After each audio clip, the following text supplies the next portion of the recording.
for this session is Professor Abhash Kumar Jha from IIT BHU. Over to you, Professor Abhash. Okay, so thank you, Rasi, and thank you all the organizer for organizing this wonderful conference. So welcome you all to the second session of this wonderful conference. And the first speaker of this session is Professor Jaban Meher from NISER Bhubaneswar. And he is going to speak on Converse Theorem for Quasi-Modular forms. Okay, thank you, Avas, for the introduction. So let me share first. So is it visible? Yes, that's fine. Okay, so I thank the organizers for inviting me for this conference, and it is great pleasure for me to give a talk in this celebrating 60th birthday of Professor B. Ramakrishnan, my thesis supervisor. So it is always a pleasure to give a talk on this occasion. So, okay, I'll say more about him in that felicitation part. So let me begin this talk. So the talk is on the Converse theorem for quasi-modular form. So we'll discuss about what is Converse theorem, what is quasi-modular form, and then we'll see what Converse theorem for quasi-modular form means. So this is a joint work with Mrityunjay Charan, who is my PhD student, current PhD student. Karamdev Sankhdar, who I think gave the last talk, I think before lunch, and Ranbir Singh. So he's a PhD student in physics in Rajgarh. So now he's in first year PhD student. He's a first year PhD student, physics. So let me go to next page. Sorry, I was not able to. Okay, so let us fix some notations here. So usually, generally, modular form talk means generally people know this, but I am still giving the notations here. So H is the complex upper half plane. SL2G is the set of all 2 by 2 integer matrices of determinant 1. Gamma 0 n for any integer, positive integer, gamma 0 n is the subgroup of SL2G such that the entry C is congruent to 0 mod n. And we always take K to be positive even integer, and P is non-negative integer. So already many talks you already have seen modular form, so I am not going to define again what a modular form is, and we do not need also that, we'll see. But what we have is that any modular form of weight K on gamma 0 n has a Fourier expansion like this. So that means Fz has something like that, and then we have an are complex numbers, Q is e to the power 2 pi z, z is in complex upper half plane. Okay, so now, so once you have a modular form, you have Fourier expansion like this. So the question which generally one asks is, under what condition, given a sequence of complex numbers, will be the Fourier coefficients of a modular form? So that means here Fz is there, so you have got a sequence an. So now we want the converse part. That means you have a sequence, and when can you say that if you take those sequence and form this Fourier expansion, that will be a modular form. And any answer to this question is called a converse theorem for modular forms. Okay. So now let us see what is known so far, what people have done. So before that, actually, so before answering these questions, what people have done. So since we are asking the converse question, we should investigate if F is a modular form and we have the Fourier expansion, what properties they satisfy, what properties this an satisfy. Then only we can put this condition. Otherwise, if they do not satisfy those conditions, then automatically we cannot say that they will form a modular. So that is why we have to know what are the properties, some properties they satisfy. So if you consider the Dirichlet series by taking the coefficients an, so for sufficiently real part of S sufficiently large, you can see that this converges because of this bound on the coefficients n. One can prove that this is convergent for real part of S sufficiently large. And also we can say more that if you construct this function, which is gamma function and some power s, gamma function and LSF, then this is called the completed L function attached to F. So it has a meromorphic continuation to the whole complex plane, and it satisfies this functional equation. Lambda n SF relating to lambda n k minus s, and then f slash kwn, where f slash kwn is defined in this way.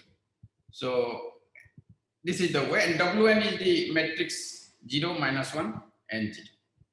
Okay, so this completed L function, that is the well-known thing that completed L function meromorphically has a meromorphic continuation to the whole complex plane. So S is the variable I'm considering, S plane you can say, and it satisfies this functional equation, S relating to k minus s and f relating to f slash wn. So these are some property as I mentioned here. So Hecke was the first person who proved a converse theorem.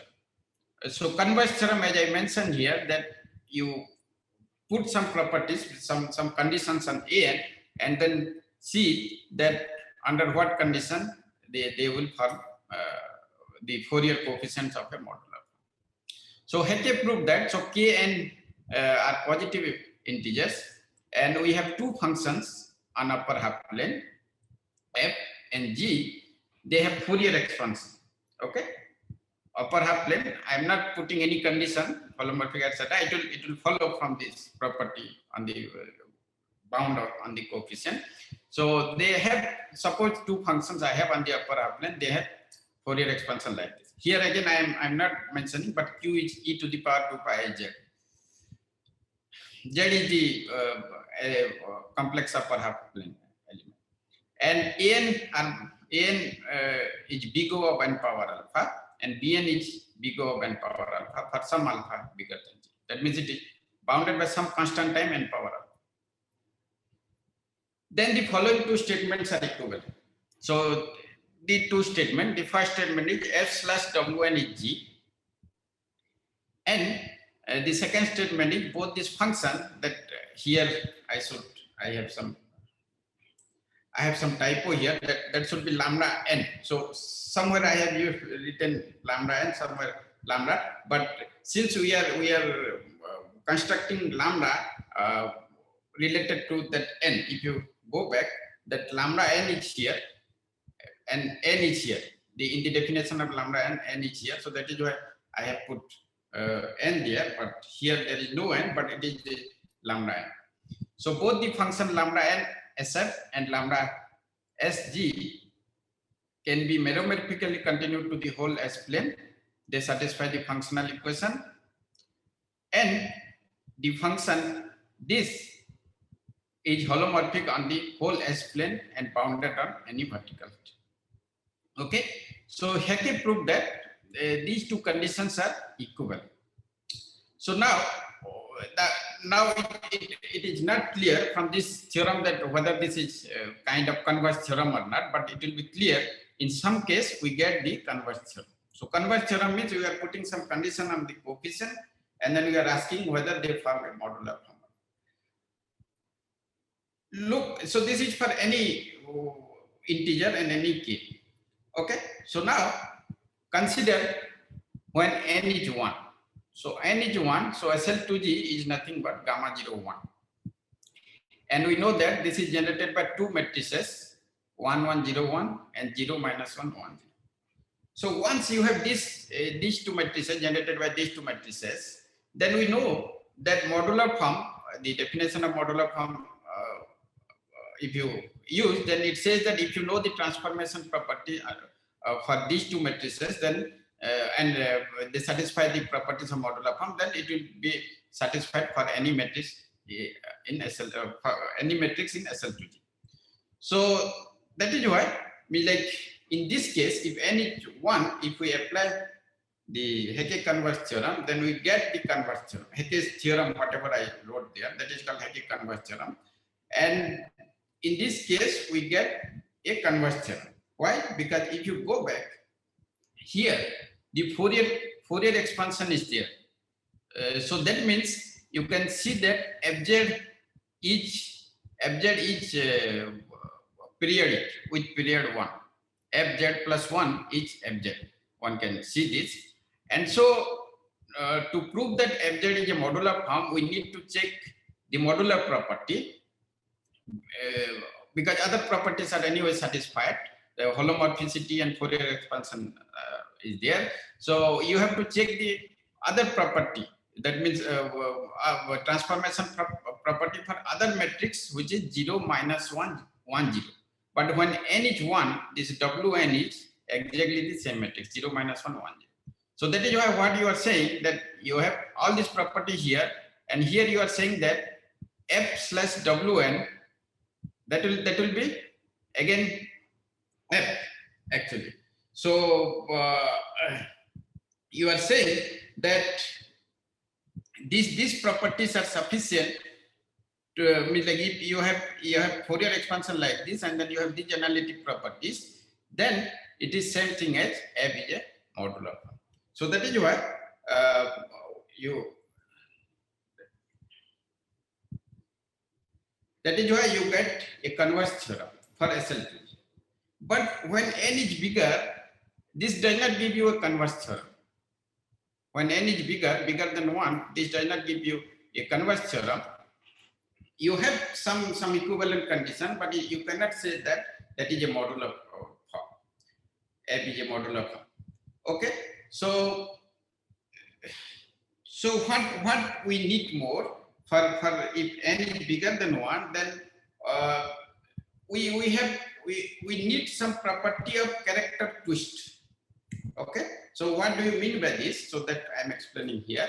So any function given on upper half plane and any Dirichlet character with conductor character psi with conductor m psi, we consider the twisted.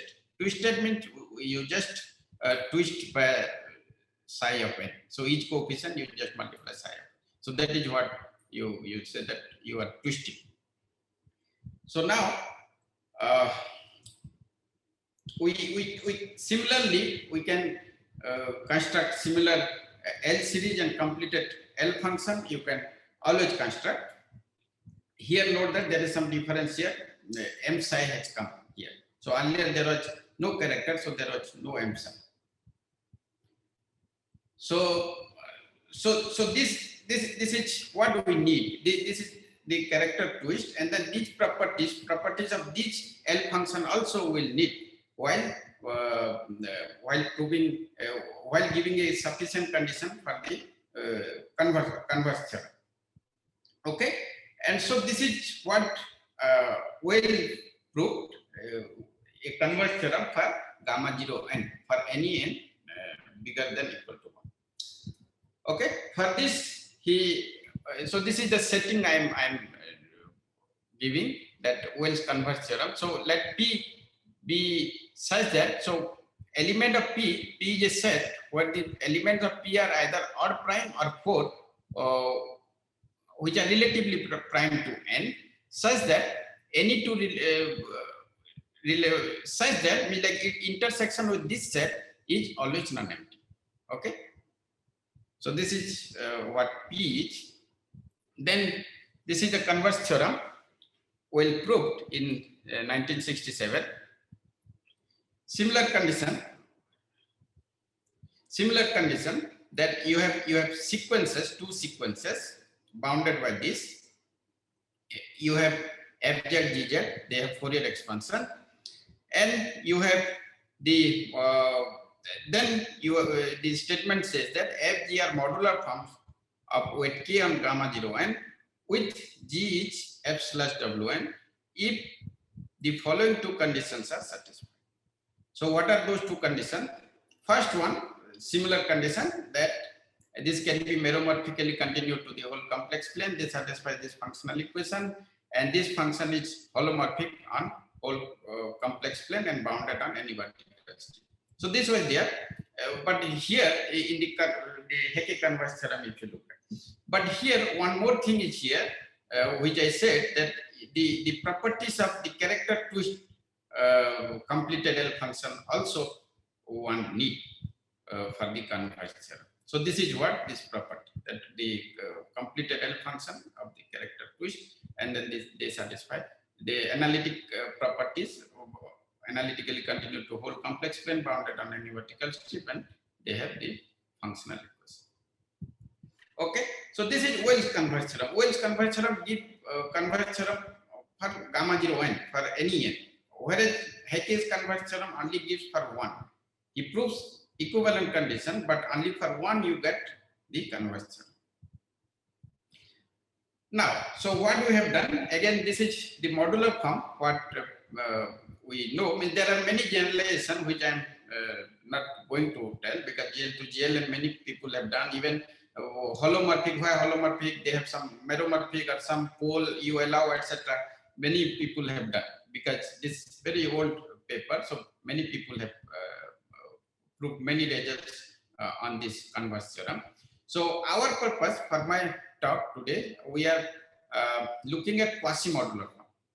So a quasi-modular form is certain generalization of modular form, and the definition is like modular form, it is holomorphic on the upper half plane. So it is holomorphic on the upper half plane, and the first property is that you have p plus 1 number of functions, holomorphic functions on the upper half plane, and this fp is not identically equal to 0. Why fp is not identically equal to 0? Because we are taking quasi-modular form of weight k and depth p. Depth p means the highest one shouldn't be identically equal to 0. Otherwise, this depth will be less. So satisfying these properties. So like if you look at here, in case of modular form, if p is 0, that is what you get in case of that boils down to the case of modular form. So if p is 0, that is a modular form. So here quasi-modular form, in that way it is a generalization of modular form. P can be anything bigger than equal to 0. Okay, so that means this transformation property is there. So in case of modular form, we had the holomorphic functions function on upper half plane, and transformation property and Fourier expansion.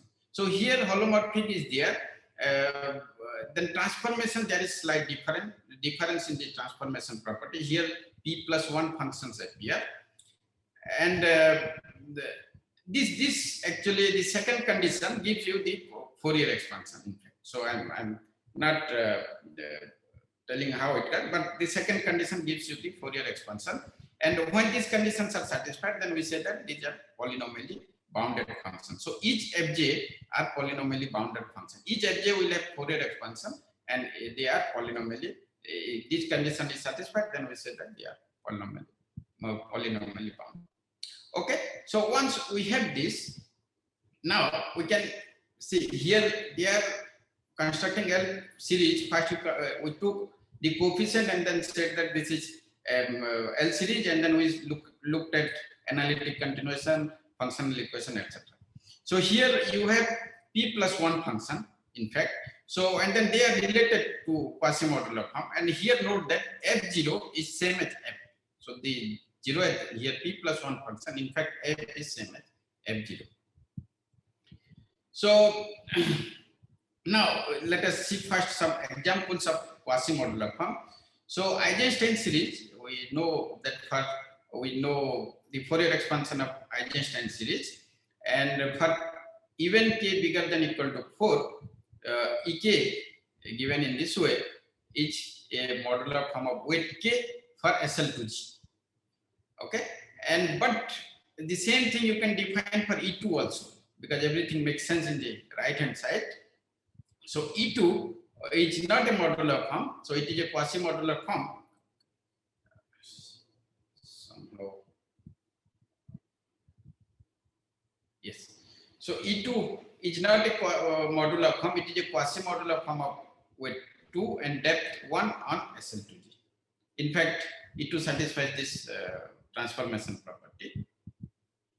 And we have natural quasi-modular form. If you take derivative of a modular form, it is not a modular form, but it is a quasi-modular form. And in fact, there are some analogy between modular form and quasi-modular form, that any modular form on SL2G is a polynomial in E4 and E6. But any quasi-modular form is a polynomial on SL2G is a polynomial in E2, E4, E6. Okay, so these are some examples and then two properties of quasi-modular form. Then we look at the Dirichlet series attached to quasi-modular form. So how we attach? So note that each quasi-modular form of weight k depth p correspond to p plus 1 functions, holomorphic functions, and each one has Fourier expansion like this, like the modular form. Yes. Okay, and this again they satisfy the coefficient satisfy this form. In fact, it follows. Then, so for each one you can consider the L series attached to that. So you take the Fourier coefficient and then construct the Dirichlet series. And again, because this is big of n power nu, so for sufficiently large S, this converges absolutely. So and similarly, one can consider the completed Dirichlet series for Fj. Okay, each Fj one can consider the completed Dirichlet series. Now, so what happens when people try to prove for the functional equation? What they do, they consider the Mellin transform, and they do whatever I have written in this way, exactly the same thing. So they first write in terms of Mellin transform, and then they change the variable. Now, here is the trick they use, that here in case of modular form, what happens, they use the property that f/wn. If you are considering modular form for gamma 0 n, so f/wn is a modular form they use. It is known that if f is a modular form, that f/wn also is a modular form on gamma 0 n. But here and also but here the problem is that f/wn, if you take, say, up to this, everything can be for a quasi-modular form also you can do like this, whatever I have written on this slide. But after that, what people use is the transformation property for wn, and then they combine and then they say that this functional equation is satisfied, analytic property also they prove like this. So now the question is here f/wn, if I take f as a quasi-modular form, then that is not a quasi-modular form. Okay, so this is what. So if you take quasi-modular form, then f/wn need not be a quasi-modular form. So this is where these problems happen. So, but what we do here, so this is not a, and so that is why we are unable to know the transformation property, etc. So because of this, what we do here, we use the theory of nearly holomorphic modular. Okay, and the relation between nearly holomorphic modular form and quasi-modular. So this is the definition of a nearly holomorphic modular form of weight k depth p. So nearly holomorphic modular form. So this is some constant. So j factorial 2i power j. This just to normalize, I have written this. Otherwise, it is a polynomial in 1 by y, where the coefficients are holomorphic functions. Holomorphic functions, polynomially bounded functions. Like I have already defined what is a polynomially bounded function. So holomorphic function on H, and this nearly holomorphic modular form satisfies the same transformation property as modular form. So note that the difference between quasi-modular form modular form was that there was difference in the transformation property, but it was holomorphic. Here nearly holomorphic modular form is not holomorphic because 1 by y factor, y is the imaginary part of Z. Here y is the imaginary part of Z. So it is not holomorphic, but the transformation property is same as the modular form. And again, here I should have written Fp is not equal to 0. So there is a typo, not Fj, Fp is not equal to 0. That is why this becomes depth P. Okay, so this is definition of nearly holomorphic modular form. And what is the relation? If you take nearly holomorphic modular form, then the 0th coefficient, okay, it is polynomial in 1 by y. So F0 is a quasi-modular form of with k depth P on gamma 0. In fact, there is an isomorphism. If you take the quasi-modular form with k depth less than equal to P, and then their nearly holomorphic modular form with k depth less than equal to P. They are vector spaces, and then they will be isomorphic. And this is the isomorphism actually. So how we use this?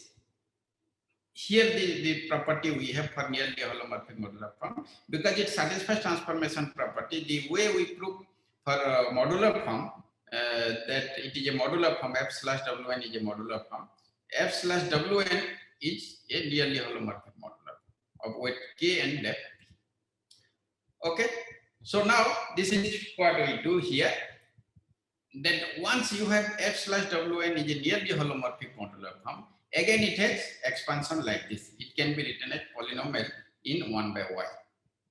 Okay, and this is that P. So you consider the fj tilde is defined in this way. Okay, like one can see that f/wn, if you do it is like this, and then fj/z you have this. Okay, so once you have this, then if you take f as a quasi-modular form, f/wn is not a quasi-modular form, but now capital F is nearly holomorphic modular form, and suppose corresponding to capital F you have f0, then corresponding to f/wn you have some quasi-modular form.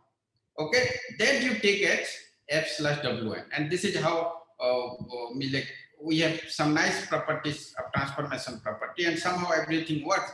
And then this is what we get here, that f is a quasi-modular form with, if you have the component function, the p+1 function, then we define the wn tilde operator on this vector, because of this property actually capital F/wn in this way we can define. So that is why we define this vector f vector as f0 f1 fp.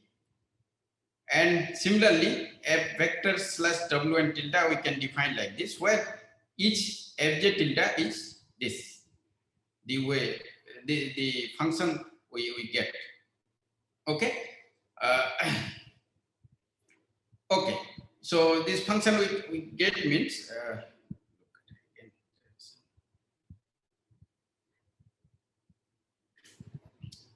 some problem.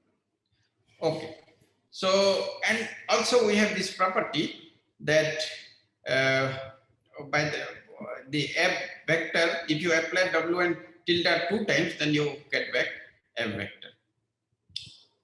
Okay, so because of this actually you can get what is, if you take a quasi-modular form, then you can get some transformation property with respect to wn.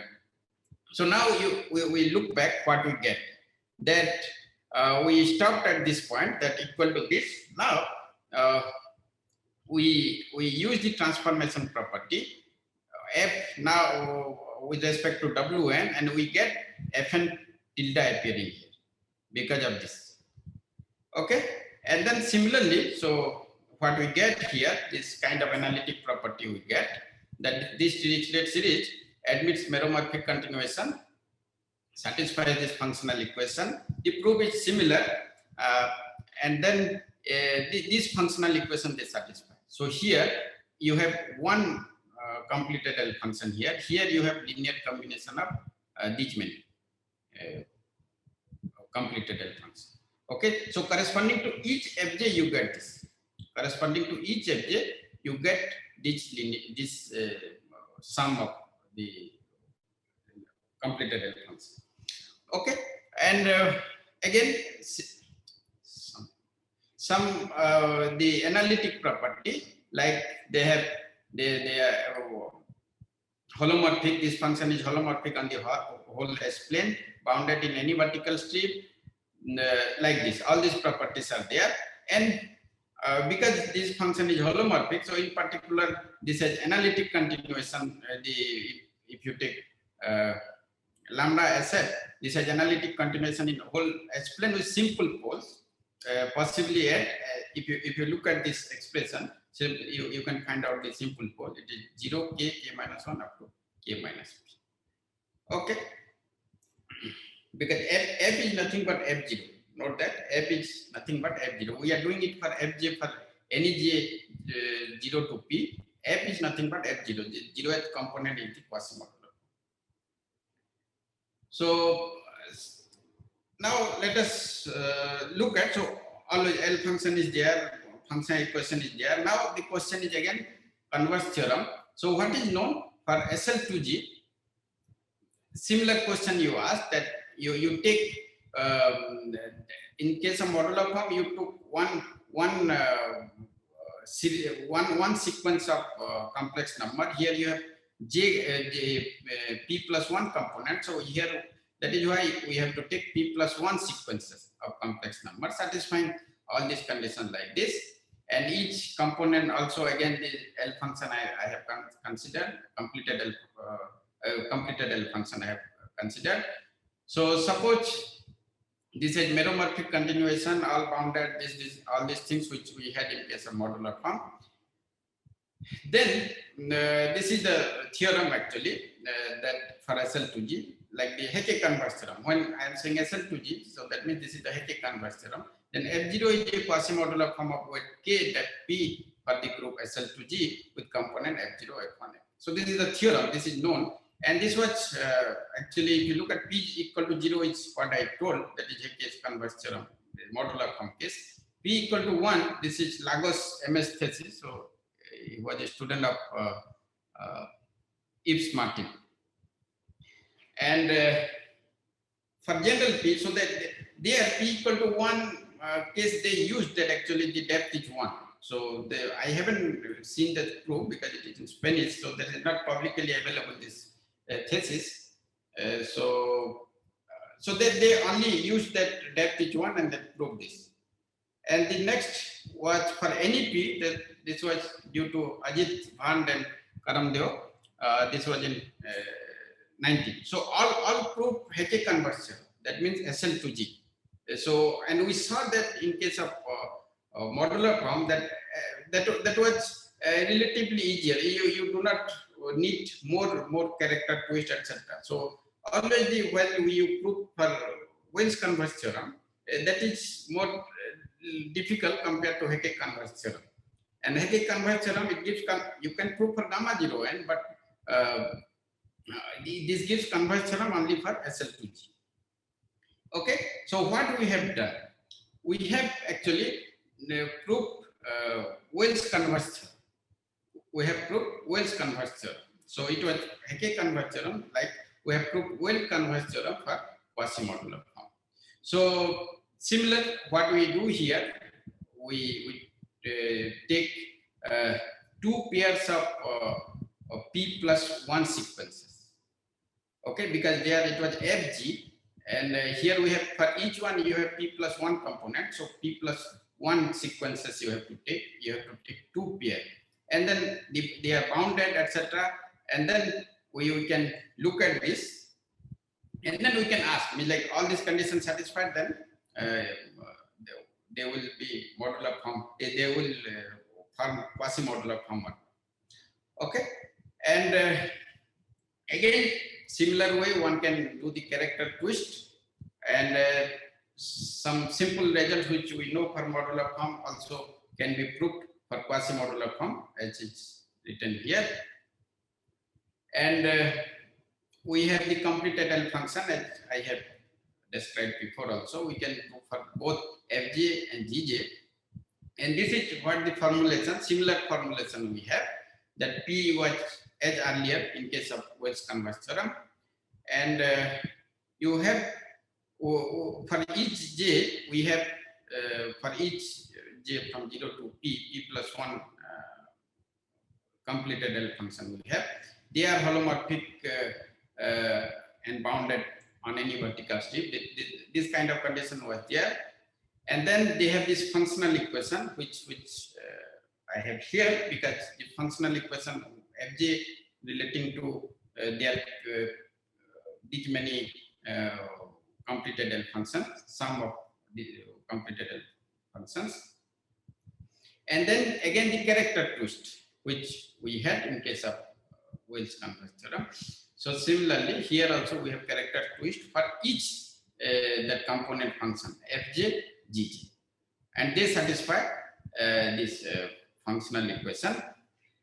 Then we prove that the F0 and G0 are quasi-modular form for gamma 0 n of weight k depth p with component F0, F1, Fp and G0, G1, Gp, satisfying this F vector slash W and tilde is G vector. Okay, so if you look at this proof, what we have used is that this result already SL2G case, they never considered the isomorphism between the nearly holomorphic modular forms and quasi-modular form. So they got somehow, because in that case Wn was nothing but 0, -1, 1, 0 matrix. So they usually, that is matrix in SL2G. So you know the SL2G transformation for any quasi-modular form, SL2G transformation one knows. But if you go higher level, 0, -1 and 0, that is not an element in gamma 0 n. So you do not know the transformation property, how it will behave, and then if you get functional equation or not. So, but you get it by using the isomorphism. And the proof, we follow the Wells proof, but here we have more components, another thing. And one more thing is that whenever we need holomorphic properties, we go back to the quasi-modular form. And when we need the modular property, we come back to the nearly holomorphic case. Because we have isomorphism, we go wherever we want, both sides. And then this is how we prove this result. And it has some application. So like in sign changes, etc., one can have application that infinitely many sign changes one cannot prove for quasi-modular form if it is, because it is linear combination of derivatives of suppose cusp form, for example. So different derivatives and of different cusp form, you take linear combination. At least it is not clear to me how one can prove sign changes, but there one can get one application. And another application is some Ramanujan function, which people considered in previous paper, Ajit Karamdev, they considered some Ramanujan functions. Ramanujan considered in this paper, and then they proved that that is not a quasi-modular form for SL2G. And once we have this Converse theorem, we can say that that is not a quasi-modular form for gamma 0 n for any n. So this is another application. Okay, so with this, I stop.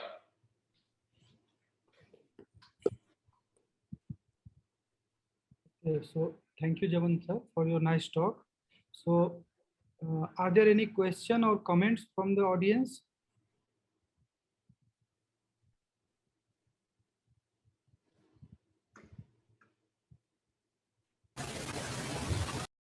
Nice result.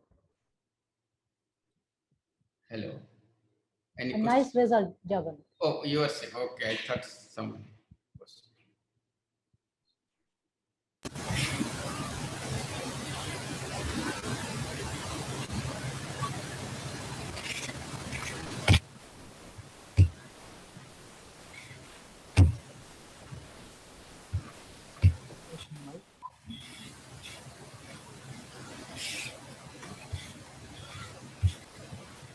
Hello, what is that noise? Any question? No, I don't think there are any questions.